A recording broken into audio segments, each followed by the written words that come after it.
قسم من الناس عندما يدعون الله يقولون ربنا بجاههم عندك، أي جاه الأولياء والصالحين، هل يعتبر واسطة هذا الدعاء بين العبد وربه؟ والسلام عليكم ورحمة الله وبركاته.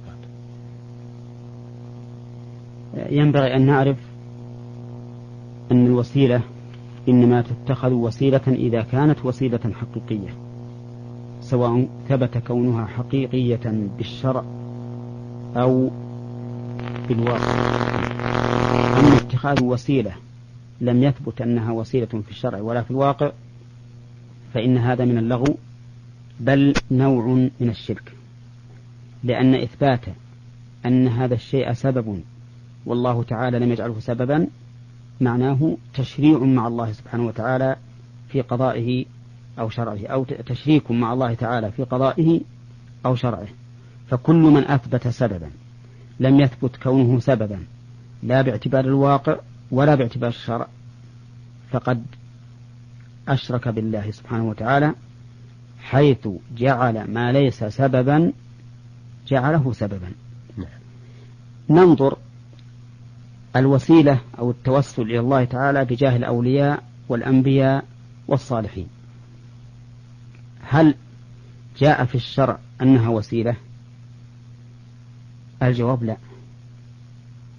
ونحن نقول لكل من يسمع إذا كان لديه دليل من الشرع من النبي عليه الصلاة والسلام أو من الصحابة أو التابعين لهم بإحسان على أن التوسل بالجاه مشروع فليأتي به على هذا العنوان نور على الدرب في إذاعة المملكة العربية السعودية، ونحن نعاهد الله سبحانه وتعالى ونسأله العون على أنه متى جاءنا دليل شرعي ثابت فإننا سنتبعه، لأن ذلك هو الفرض علينا.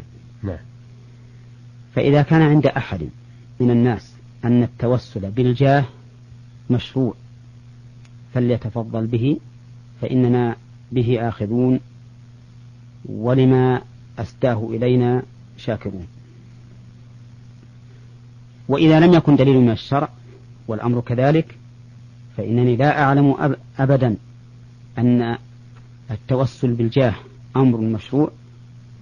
فهل يكون الجاه وسيلة بحسب الواقع؟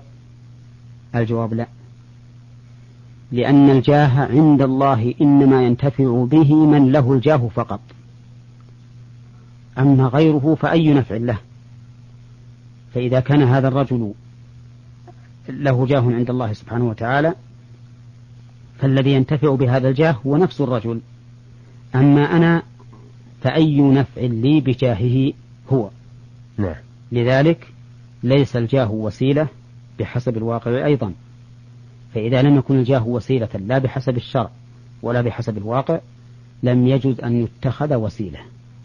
وعلى هذا فيحرم على الإنسان أن يقول اللهم إني أسألك بجاه النبي صلى الله عليه وسلم أو بجاه فلان أو فلان ممن يزعمونه أولياء، لأن ذلك ليس سببا شرعيا ولا سببا واقعيا. وإذا كان غير سبب شرعي ولا واقعي فإن إثبات كونه سببا نوع من الإشراك بالله عز وجل. ولكن بدلا من أن يقول أسألك بجاه النبي أو بجاه الولي يقول اللهم إني أسألك برحمتك، أسألك بفضلك، أسألك بإحسانك. هذا أفضل، لأن فضل الله وإحسانه ورحمته أشمل وأعم وأنفع للإنسان من جاه رجل عند الله عز وجل. فكونك تسأل بفضل الله ورحمته وما أشبه ذلك من صفات الله سبحانه وتعالى التي تتوسل بها إليه، هذا أفضل بلا شك وأنفع للنفس وأقرب إلى الإجابة.